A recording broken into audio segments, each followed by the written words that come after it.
Yeah, I'm going to go down.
Good morning.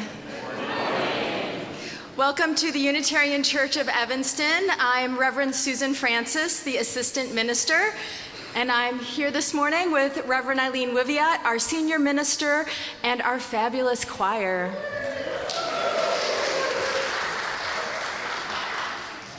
Whether this is your spiritual home or you are just finding us, we are grateful to share this time together. We strive to be an inclusive and welcoming community, seeking truth in love and nurturing the human spirit for a world made whole. We are guided by our principles and values, which remind us in every moment and through every challenge that each of us is worthy of love and that we are all connected through the vast and beautiful web of existence. We come together to remember our kinship with one another, and to hold one another in heart and mind with tenderness and careful attention, and to dedicate ourselves more fully to living our shared values. People of all ages are welcome, an important part of our faith community. We are blessed to have the children in our sanctuary for the first half of every service, and for the entire service once a month. The nest, as we call our space in front, is our designated area for families with young children, where we have quiet fidget toys and a kid-friendly order of service, and the nursery care is always available in room 11. As part of being a welcoming and inclusive community, we have some information that's posted on the screen that will help orient you to UCE and our worship service. We have a few announcements. First, as you can see, today is our flower communion. And if you have a flower and haven't brought it forward yet and would like to do so now, please do while I finish up the welcome. And if you want to hold on to your flower until Reverend Eileen gives you instructions later in the service, that's all right too. Our annual picnic is today after the service. If you're sitting with food under your seat, you should feel free to take it back to the kitchen right now. And then following our picnic, we are part of Evanston Faith Community that is putting on the first annual Interfaith Family Pride Festival. And that's today at Raymond Park, which is at the corner of Lake and Chicago, from 2 to 5 p.m. It'll be fun for all ages. They have a drag queen in from North Carolina, South Carolina, from one of the Carolinas, Flamey Grant. And then also the Artemis Singers and the Gay Men's Chorus are gonna be there. And it's time to sign up for friendship meals. We're having our summer round, and you can always find the link to sign up in the newsletter. This morning, Lena Hilko, yes, is waving, will be at the welcome table, which is our table in the back with the red tablecloth where Maggie is waving her hand, to answer any questions or help you get signed up for summer friendship meals. Don't be afraid to commit. I know summer you want to leave your time open, but it's a really good way to get to know people in a more intimate setting. And now, let us settle in for a time of reflection, celebration, and inspiration. As we begin our worship service, those joining us online are invited to get their chalice and join us as we join in beloved community.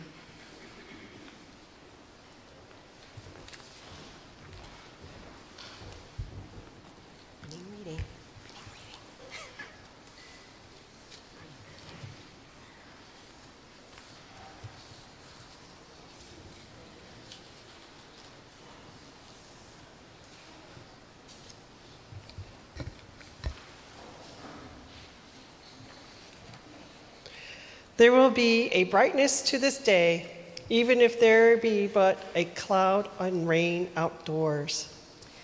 The brightness of this day comes from within, from this gladly gathered company. There will be color and fragrance to this day, even if there be but gray and chill outdoors. The color and fragrance come from within, from the flowering of our spirits in this place. There will be praise and laughter to this day, even if there be but difficulty elsewhere in the world. The praise and laughter come from within, for our hearts leap within us as we gather together to worship. Today, let there be brightness. Today, let there be color and fragrance. Today, let there be praise and laughter. Spirit of the flowers blooming, be with us. Spirits, flowers of the Spirit blooming, be with us. Welcome to worship.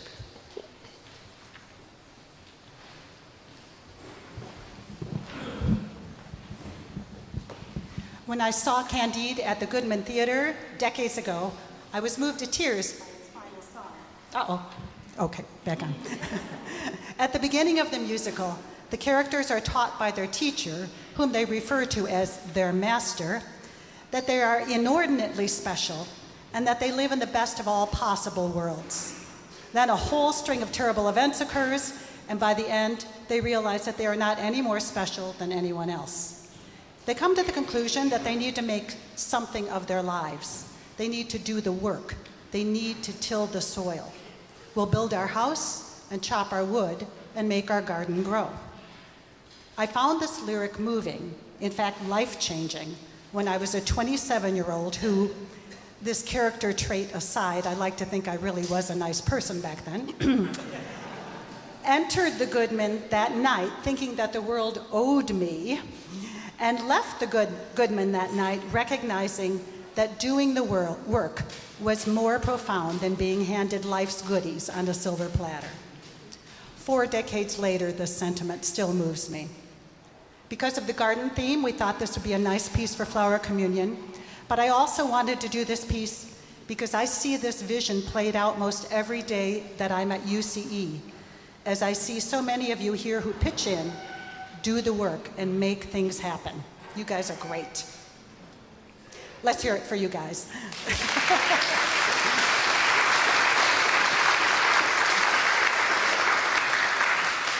Let dreamers dream what worlds they please, those Edens can't be found. The sweetest flowers, the fairest trees are grown in solid ground. We'll build our house and chop our wood and make our garden grow. And make our garden grow.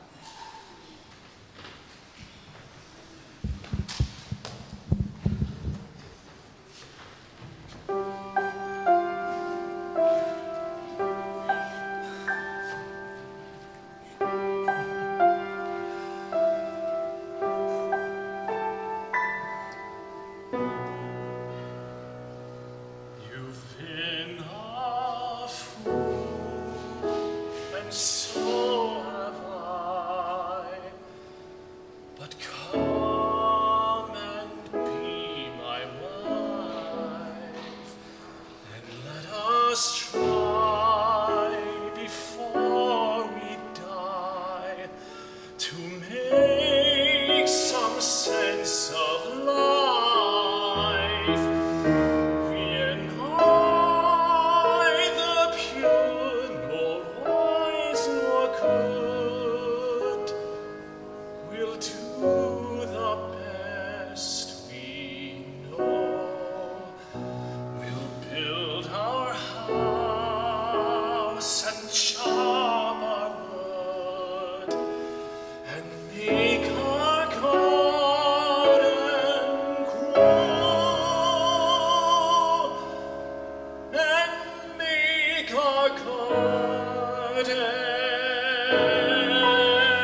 Beautiful. Thank you. Thank you. Thank you. Gorgeous. Gorgeous. The Unitarian Church of Evanston resides on land that was recorded as being transferred to the local Potawatomi, from the local Potawatomi community to the U.S. government in 1829, shortly before the Potawatomi in this area were forcefully removed west of the Mississippi River. This land was then sold to white settlers. We remember the ancestors of contemporary African Americans, the individuals, families, and networks of Black people who built up our country's culture and economy, a role forced on them originally by enslavement. We acknowledge the intentional violence that landed on North American shores in 1619 and that has continued throughout the generations and remains a reality today. These acknowledgments are one small effort toward building long-term solidarity with contemporary communities, and we commit ourselves to take what we learned here today and incorporate it into our lives and turn our thoughts into actions. Please join in our words of shared commitment. We name these realities with honor for all the ancestors, respect for our descendants, and gratitude for the land we use as sacred space. Lee and Jane Banner light the chalice and share with us many of these flowers. They brought 100 flowers today to honor Lee's mother, Betty, a red rose, whose 100th birthday would have been today. We know the best rose bush is not the one with the fewest thorns, but the one which bears the finest roses. As they light our chalice, symbol of our living tradition, please join in reading responsively the words on the screen by Thomas Rhodes. I'll read the plain text and you read the bold yellow text. We come in a variety of colors, shapes, and sizes.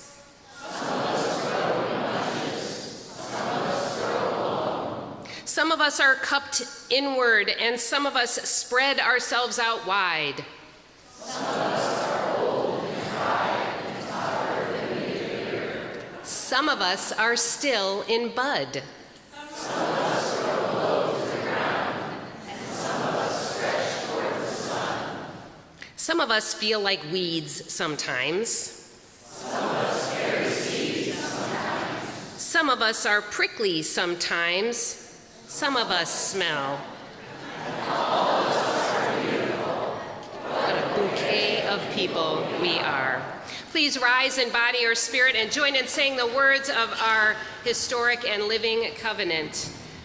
Love is the spirit of this church, and service is its law. This is our great covenant, to dwell together in peace, to seek the truth in love, and to help one another. Before we sing our opening hymn, I invite those joining online to greet each other in the chat. And if you're gathered here in the sanctuary, please turn to somebody that you don't know well and say hello and good morning.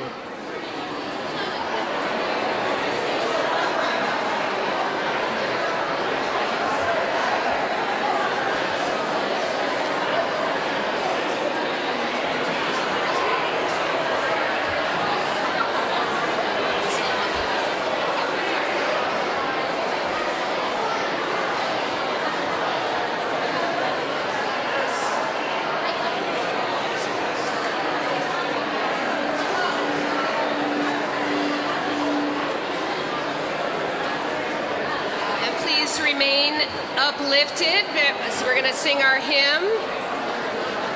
And we'll have plenty of time to keep building kinship among us at our annual picnic. Everyone is invited to stay. Good morning, Bob. Thanks for saying good morning. And as a reminder, there is a table in the back beneath the beautiful Martil Lansdorf mural, which we learned all about yesterday when we went to the Schweiker Museum, and I'll tell you more about that at another time. But if you're new here, please come and introduce yourself at that table so that we can get to know you a little bit better and answer your questions. Our hymn is number 76, For Flowers That Bloom About Our Feet.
Good morning.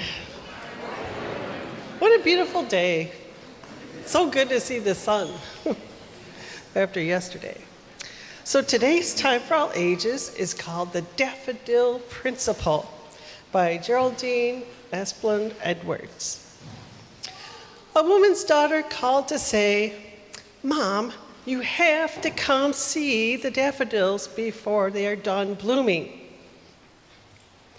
The woman didn't want to drive 2 hours away just to see some flowers, though, so she kept putting her daughter off.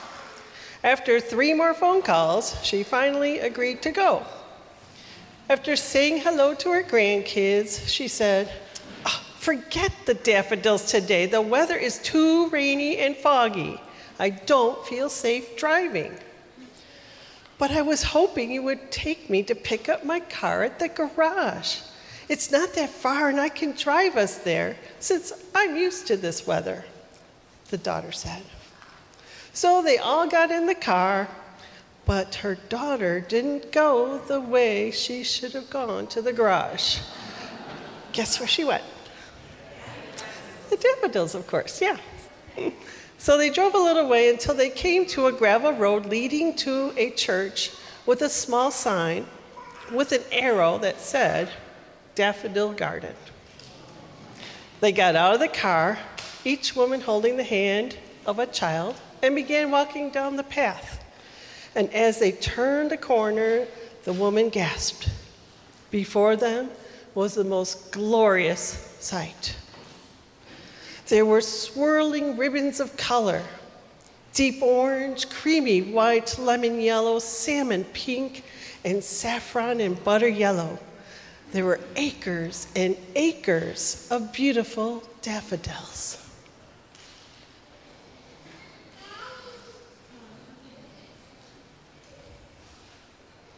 Who planted all of these? Asked the women.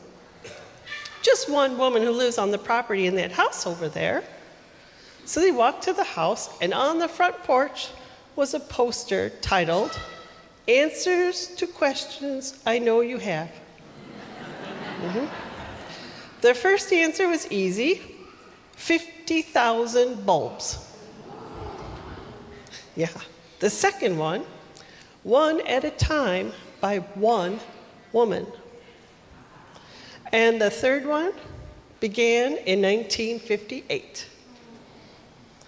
The woman thought about this other woman that she had never met, who decades ago started to bring her vision to life.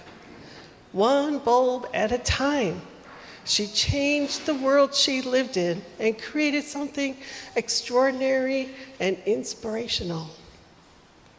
In that moment, the garden taught the woman the daffodil principle, that learning to move towards our goals and desires one step at a time and enjoy doing it as we go can lead to accomplishing magnificent things. We can change the world. The woman then said, "It makes me sad in a way. What might I have accomplished if I had thought of such a wonderful goal 35 or 40 years ago and had worked away one bulb at a time over all these years? Just think what I could have achieved." The daughter smiled and then summed it up this way: "Start tomorrow."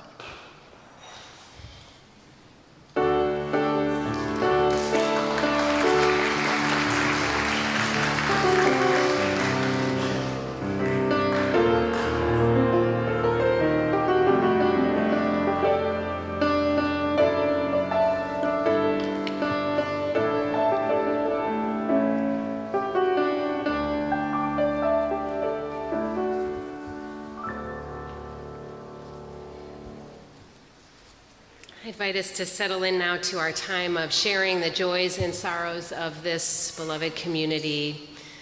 We share these to lighten our load, to expand our joys and sorrows. And so as we settle our minds and bodies into stillness so that we can receive these, we take in together a deep breath. So let's do that now. And let it out. And one more.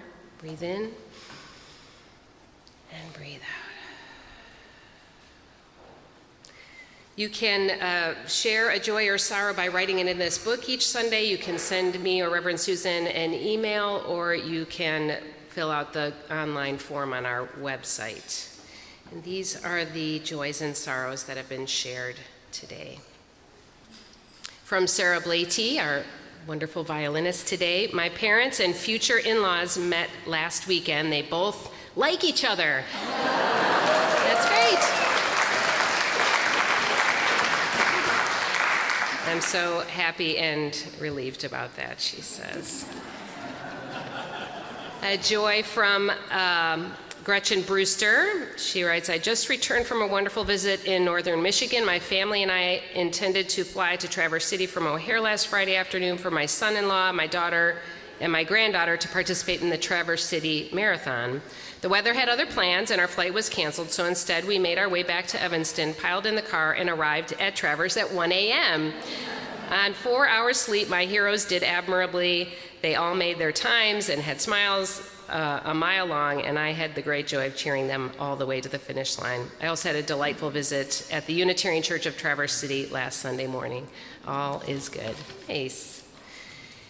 And several more joys from Kathy Underwood. "Today, my partner in life, Todd, and I celebrate 39 years of marriage."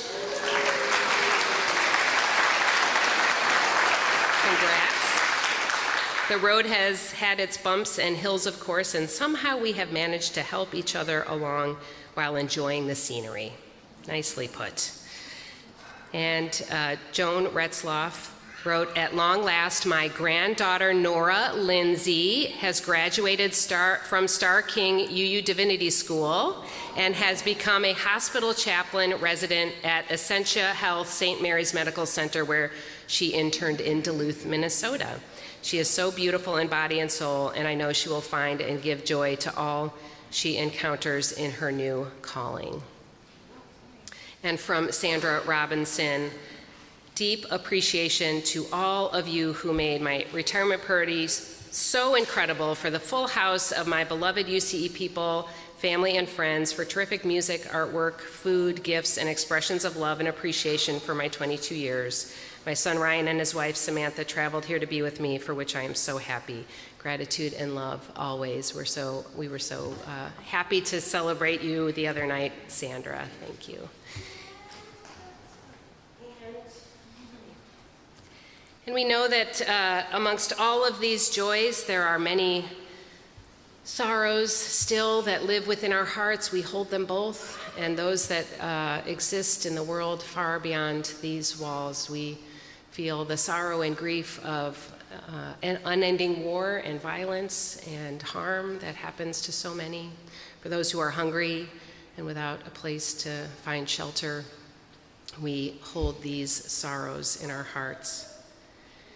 And I invite you now to come forward to light a candle if you have a joy or sorrow on your heart that you would like to express through in this way. We have one station here in the center, and then I've moved our 2 other stations over here to make room for our beautiful flower display. So please come forward now if you would like to light a candle, and if you would like one brought to you, please raise your hand.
For these joys, we give our thanks. For these sorrows, we give our love. Please join me in the spirit of prayer and meditation. Source of beauty and love, let us express our gratitude for your presence here with us. Help us to find you and remember your embrace throughout our most difficult challenges. May we call to one another and to ourselves to remember life's beauty, even when we feel lost and alone. May the cycles of the seasons teach us that all life is change. May we learn to let go of the need to control, the fear that comes with uncertainty. May we be guided to become our most compassionate, generous, and justice-making selves. May we each have what we need in body, mind, and spirit. Spirit of life revealing itself through the diversity of colors, shapes, and fragrances all around us and among us, let us celebrate what is and nurture the mutual flourishing of us all. Amen and blessed be. Our hymn is number 95, There Is More Love.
As we say in our covenant each Sunday, service is our law. UCE is called by our mission, values, and principles to contribute to our community, to form accountable partnerships, and to express gratitude through giving. Today's offering will be shared with Forging Opportunities for Refugees in America, or FORA. And on your way out, you will see that there are some pamphlets that tell you more about FORA that are on the table in the lobby across from the name tag rack. And here to speak with us about their mission is Kathleen O'Connor. Kathleen, you're invited to come up to, yes. Welcome. Thank you. Thank you, all of you, for inviting me here this morning, and thank you so much for your generous offer to share your plate with us. I know there are many, many organizations, and we're so grateful at FORA. My name is Kathleen O'Connor, and my husband Michael and I founded Forging Opportunities for Refugees in America 5 years ago. We also moved to Evanston in the past year, so we are your new neighbors. And I want to tell you this morning about some other new neighbors. You have heard about these people in the news. You have heard about the Afghans who in 2021 found the Taliban taking over and you heard the dramatic stories of people whose lives were upended and found that immediately they had to make some very difficult decisions. They had to make some dangerous choices for their family members and for themselves, and to escape the Taliban. You may not realize that many of them have relocated here to Chicago and are living in a neighborhood that is about a 10-minute drive from where we are right now. I don't know if you have heard about the devastating genocide of the Rohingya people in Burma. If you've ever heard of the pogroms in Europe where soldiers came to burn villages, the same thing has been happening in the past 40 years to the Rohingya people in Burma and happens still today. Many of them, the plurality in the United States, have also settled in this same neighborhood. Again, very short drive from where we are right now. So I think we can all say that they are part of our community. So it's very fitting that we are here today discussing the beloved community. And I can tell you about these new neighbors, these new community members, because they are such amazing, wonderful people. Because of the trauma that they've experienced, and you're all familiar with the Taliban's views on education for women, but also education for everyone, and because of the war and disruption that they faced, many of our students never had the opportunity to attend school before they arrived here in the United States, and neither did their parents. For the Rohingya people declared non-citizens for the past 40 years, they have not been able to enter a school building or a hospital. They've not been able to legally marry. They don't have birth certificates. When they arrive in this country, they enter Chicago public schools based on their age, and they are then in classrooms where teachers are charged with teaching the curriculum, the grade level curriculum, despite the fact that these students may not know how to hold a pencil with a tripod grip. They may not understand how an alphabet works or how the number system is organized in tens. That's not part of the 4th grade curriculum, and it certainly is not part of the 7th grade or 10th grade curriculum. So there's no opportunity for them to be taught these things, even in their ESL classes, which are focused on learning English language, which is so vital and important, of course. What these students need is individual attention, and that's what we provide at FORA. All of our students get 10 hours a week of mostly one-on-one or small group tutoring provided by volunteers. We use very high quality curriculum, and that is critical to our success. So we have about 300 volunteers who come to our center each week, including your own Ann McAllister, who is one of our most committed volunteers, and I can't describe to you how much she means to the students that she works with. And she exemplifies this spirit of community that is really what we're all about. At FORA, we don't think of ourselves as simply a tutoring center. We think of ourselves as a community. And today, in this world, where we're living in a moment that the sense of community that crosses demographic boundaries seems to be disappearing, and our different identities divide us, so that even the causes that we choose to champion seem to place us on one side or the other of an invisible line. The people that we choose to advocate for seems to limit us.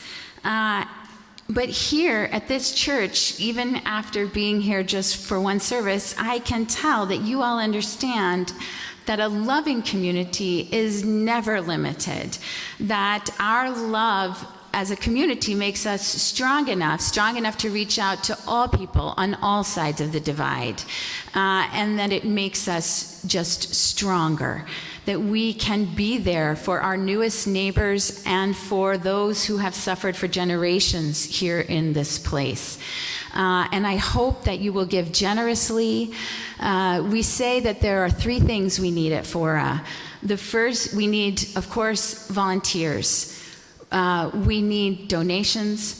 And most importantly, we need everyone to understand what a gift these families are to our community here in Chicago, how much they have to offer, and how much they can offer us as members of the community of donors, the community of volunteers, and just as fellow citizens. So I thank you so much for your generosity, and I hope that this will be the beginning of a relationship between Fora and our family members and this church. We'll be trying to keep you abreast of our successes, and again, thank you.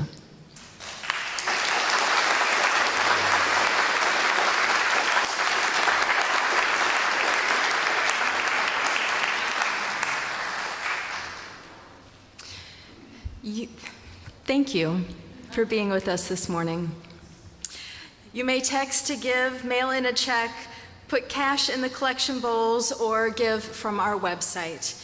If you write a check, please indicate in the memo line if it is for the shared offering or some other giving. I invite the ushers to come forward now and pass the collection bowls down the rows. Please give as generously as you are able, and may what you give bring you joy.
blessed today, as we are always, but by our choir and our beautiful musical talent, but today feels really special. Our reading is Spring Prayer by Jess Reynolds. Spirit of life, we come seeking stillness. The world is bursting with green, with frenetic energy and a desperate need to fill the empty spaces with life. We are bursting too, our hands frantic to fill the blank slots on our calendars and the empty spaces in our gardens.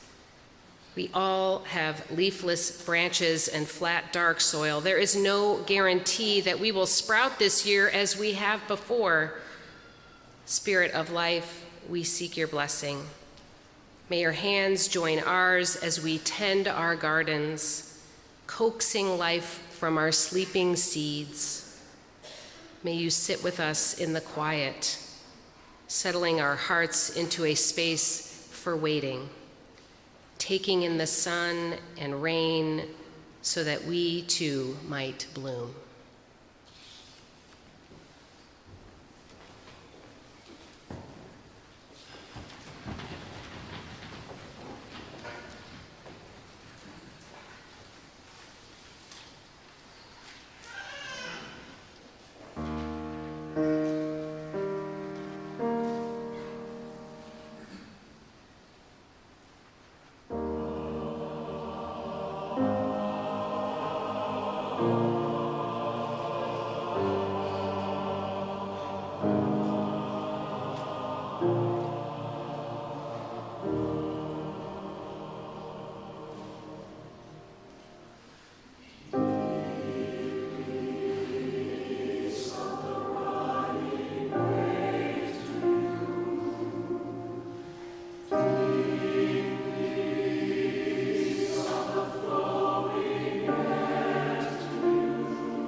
want to say how proud I am of you guys for like really getting it with the whole clapping thing. Like you really know like when it's like yeah, and then like to take in a moment like that and just know that the appreciation is able to be expressed in other ways, but you're really getting it, and I'm just proud of you because I know we've struggled with it over the years. Okay.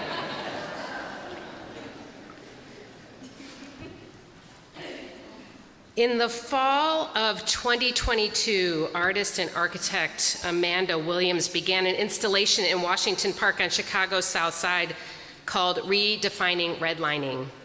In collaboration with Emerald South Economic Development Collaborative, she had 450 volunteers and neighborhood residents plant 100,000 red tulip bulbs in the shape of the footprints that houses would have left if they had been allowed to remain there if it were not for the devastating effects of redlining on this neighborhood. Tulip bulbs were used because of their beautiful red, of course, evoking the redlining, but also because of their historically high value. Dutch bulbs in centuries past were valued more than the cost of a home. The Redefining Redlining website reads, "These tulip building footprints are meant to symbolize the value of the homes that used to be here, but more importantly, the worth of the people that are here now and the beautiful Black neighborhoods that can be here in the future." This project, part art installation, part community development, part social justice witness, brought beauty and empowerment to the neighborhood. It was a tremendous act of faith in human possibility and the determination to flourish. When we plant seeds or bulbs, we are partnering with nature in an act of faith. We are never guaranteed that our efforts will be fruitful when we spend our time and energy digging into the ground and hiding the small, precious pocket of possibility that is a bulb. We can't be sure that it will produce something lovely. We don't know that a squirrel won't dig it up, those squirrels, or a baby rabbit won't snip off the tasty bud just before it's about to bloom. It's worse.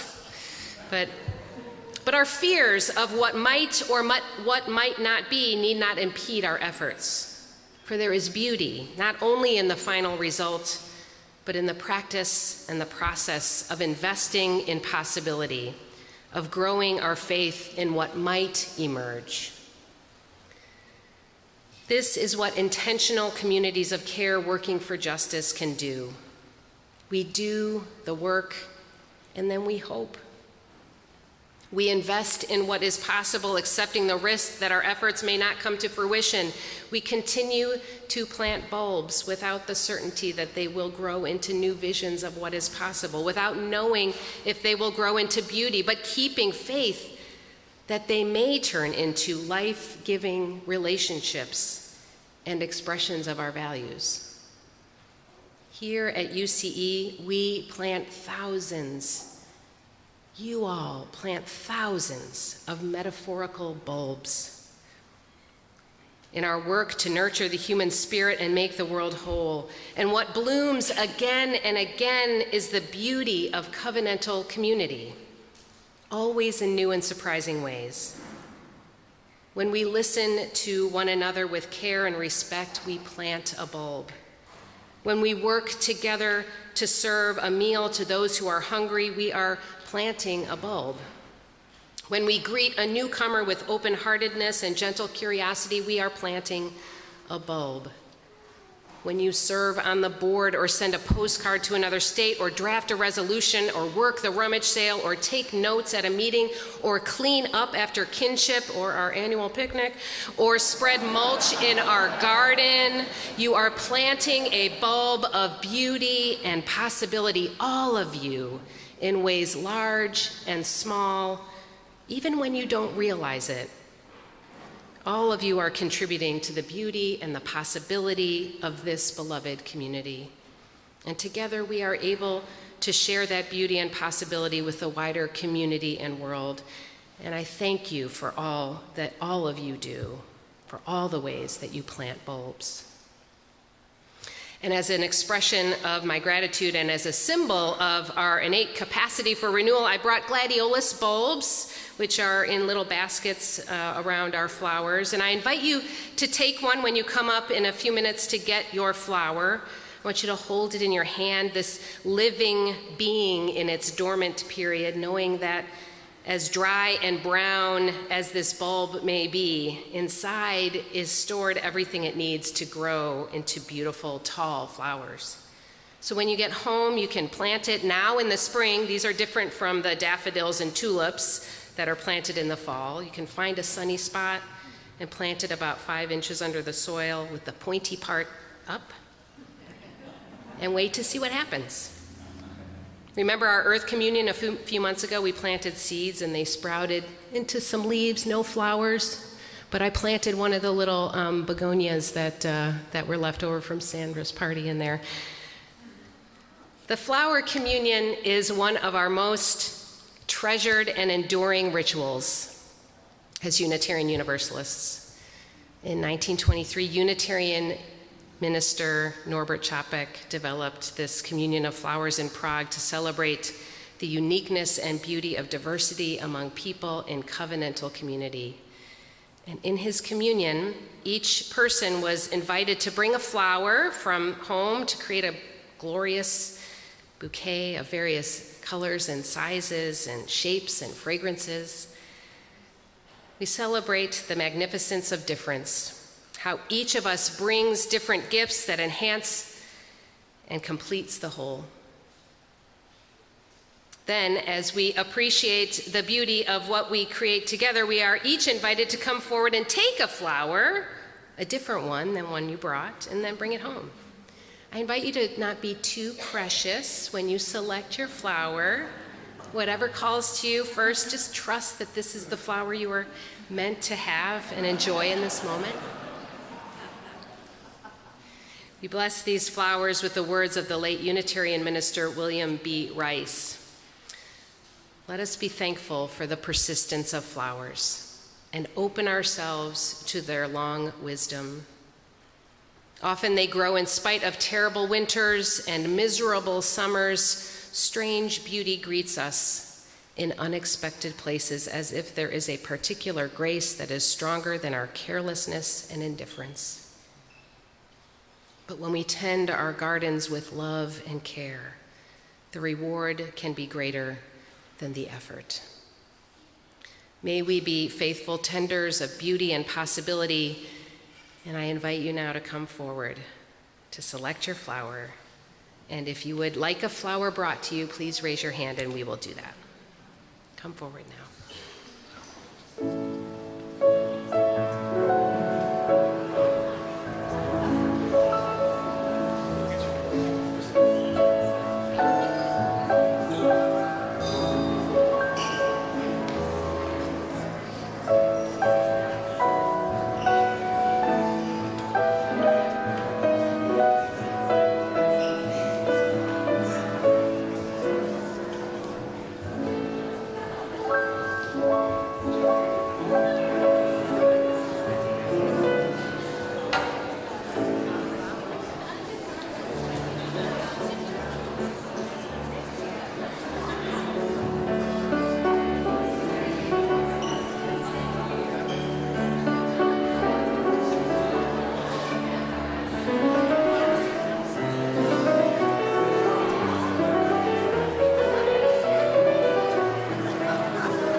Did everybody get one?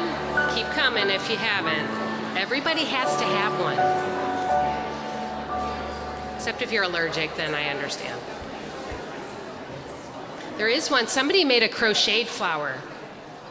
Who did that? Anybody gonna admit it? Who made the crocheted flower? That was pretty cool. No one? Okay. All right. May these flowers be a reminder of the shared beauty and the gift of this community. May we inspire and be inspired by one another to keep planting, keep hoping, keep giving of ourselves in ways that enable our mutual flourishing. Blessed be.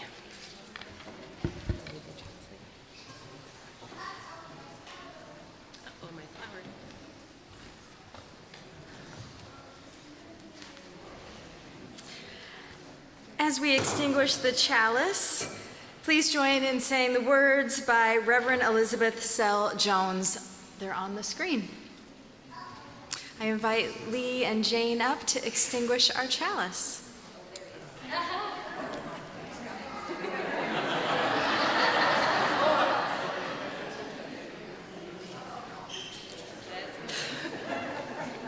We extinguish this flame, but not the light of truth, the warmth of community, or the fire of commitment. These we carry in our hearts until we are together again. Please rise in body or spirit and join in singing our closing hymn, number 305, De Chloris. And watch the words on the screen. We're going to sing verse 1 in Spanish, which the choir will lead, and then do verse 1 again in English and sing verses 2 and 3 following that.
As our benediction, I want to introduce one more shared ritual.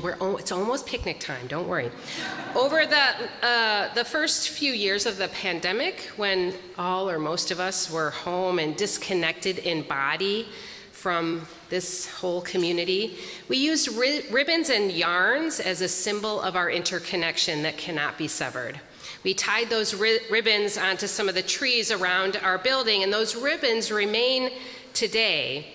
And we've learned that ribbons can prevent healthy growth of tree branches. And so we are going to partake in a ritual of release. So when you head outside for our picnic, and we've got lots of fun things happening, you're invited to take a pair of little scissors, and there's a bucket of scissors, and find one of the ribbons that's on one of the trees. There's one that's like right out the door when you go out, and there's also one by the parking lot, by the John LaPlante walkway.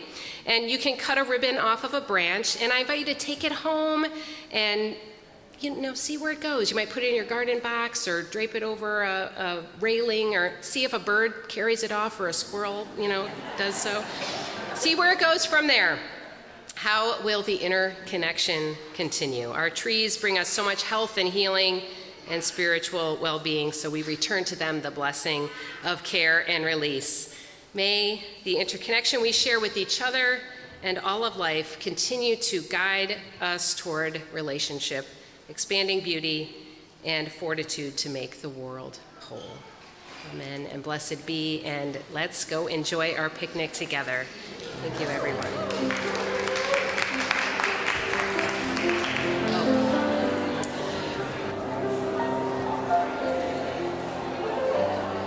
Adam, oh, thank you. So we need help with tables. So if you go towards the lobby, towards the back, there are tables to take outside and set up. And if you go towards the other side, behind Adam, there are chairs. So if you go outside, take a chair with you. It was raining too much yesterday for Liz and Stephen. Help set up. Thank you.